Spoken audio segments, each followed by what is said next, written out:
(1879). Kleine Pieter Cornelis loopt over de Hof, rechtsaf de drukke Lange Straat in. En in de verte torent onze lieve vrouwentoren hoog boven de stad uit. Pieter houdt van het lawaai en de drukte van de stad. En in zijn hoofd ziet hij een bonte mix van kleuren en vormen. Hé knul, kijk een beetje uit je doppen, loop niet zo te dromen man, roept een paardenmenner. En hij geeft Pieter een flinke duw. Zou de man weten dat hij zojuist de beroemdste Amersfoorter aller tijden aan de kant heeft gezet? Pieter lacht.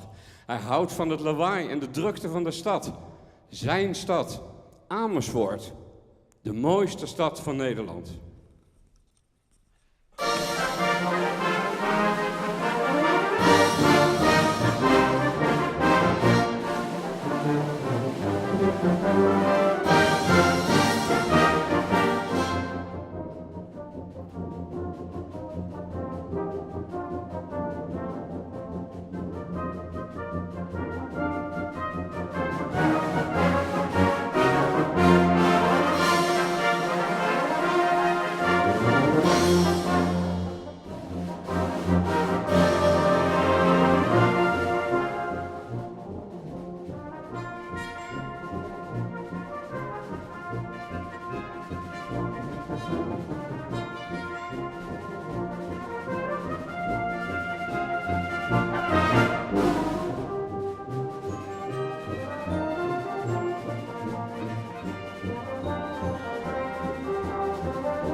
de basis voor alles wat daarna kwam.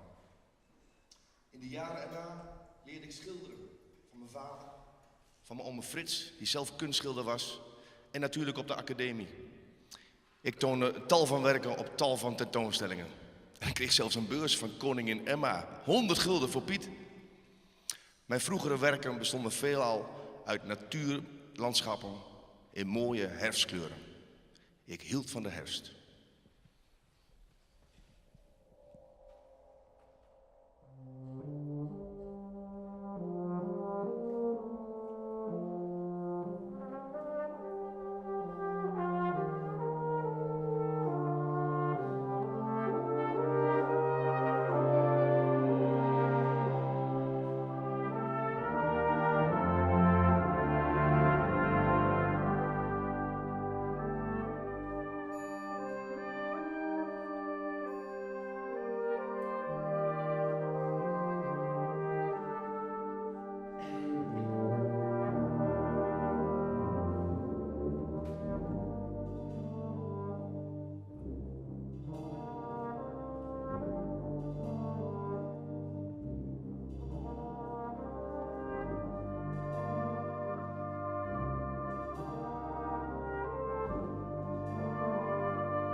had geen kinderen. Wel had hij met enige regelmaat vriendinnen. Alleen was hij nooit. Mondriaan had een kat die overal met hem meeging. Een kat genaamd Vincent. Nee, de kat die was vernoemd naar Vincent van Gogh. Want die was, gelooft u het of niet, de achterneef van Piet. Begin 1912 vertrekt Piet vrij resoluut naar Parijs, het hart van de kunstwereld. Ik vind de witte muren van mijn nieuwe huis zo saai, zegt Piet tegen zijn vriendin Lily. Zie je die grote stukken gekleurd karton? Die wil ik wel aan de muur hangen. Lily vindt het wel een goed idee. Kat Vincent vindt het maar vreemd en sluit zijn ogen om een tukje te gaan doen.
Kunstenaars weg van de dreigende nazi-terreur naar New York. New York. Ik vond het geweldig. Het rechthoekige stratenplan, de drukte van de wegen en de nieuwe muziekstijlen zoals de boogie woogie inspireerden mij enorm. De stad is modern en de stad wil vooruit. Mijn Broadway boogie woogie is een eerbetoon aan de stad en aan de nieuwe muziek, maar vooral aan verandering en aan vernieuwing. Een mooie nieuwe wereld zonder begrenzingen.